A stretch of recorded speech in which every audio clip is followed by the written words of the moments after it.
Greetings and welcome to another episode of the Planetary Persuader. My name is Cosmic Kev and I'm your host, and we're talking about the weekend beginning June 3rd, 2016. So, what do we got going on? Well, we have a new moon in Gemini, folks.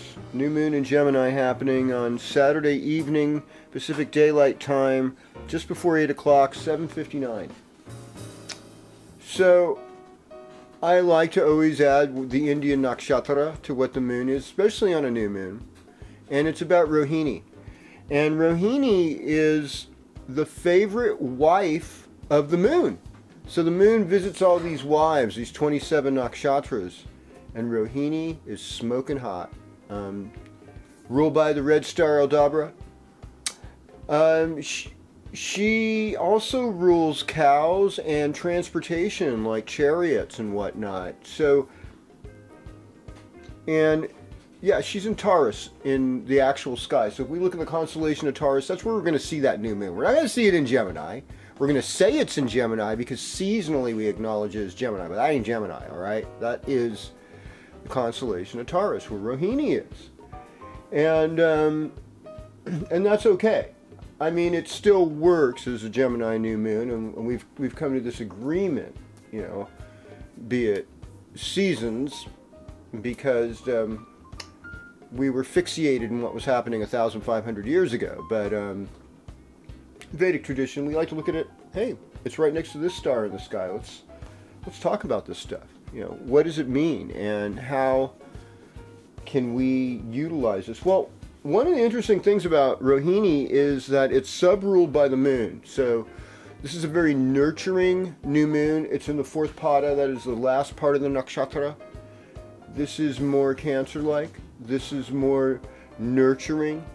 This is a place where we want to put our energy, and we want to be beautiful, and we want to be mobile, and we want to have the ability to sustain ourselves. Do you see where this is going with this?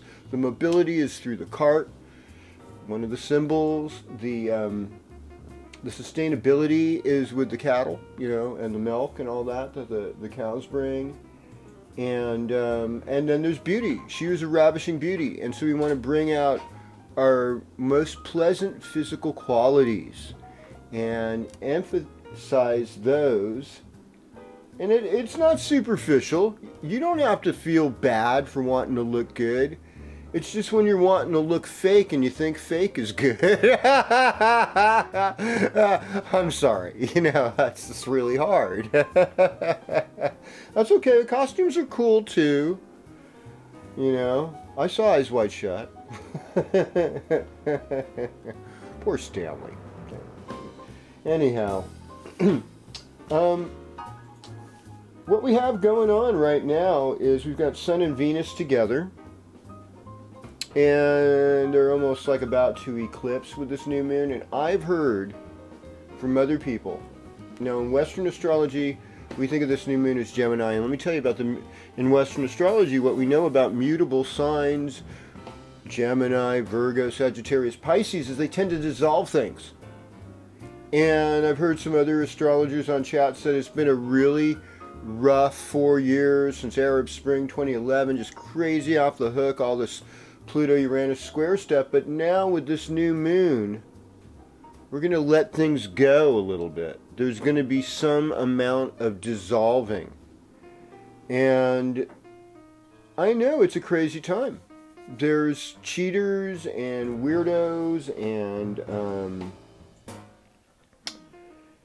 a rigged system for people in politics that tends to hurt the working and poorer people, the more disenfranchised. And it is time to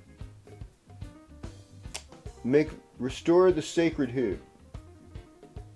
Anyhow, we still have Mars and Saturn conjunct. So that we still have that element of move, stop, move, stop, move, stop. Since this new moon is in Gemini, opposite all that, our emotions are trying to address this. That we have these difficulties with these two Tomasic planets. And that we need some remedy for what is going on with them. Now, Mars is back in Scorpio. Or at least it's heading back there. No, Mars is in Scorpio now and retrograde, and so there is in both systems too, in both Vedic and in Western. And so our passions, our desires are still high. They're very strong. But you know, it's less intense on Saturn when the two were closer together. Anyhow, we're going to go sign by sign. Starting with your sign and all the houses, which is Aries, hopefully, and we're going to give you your horoscope. So here we go.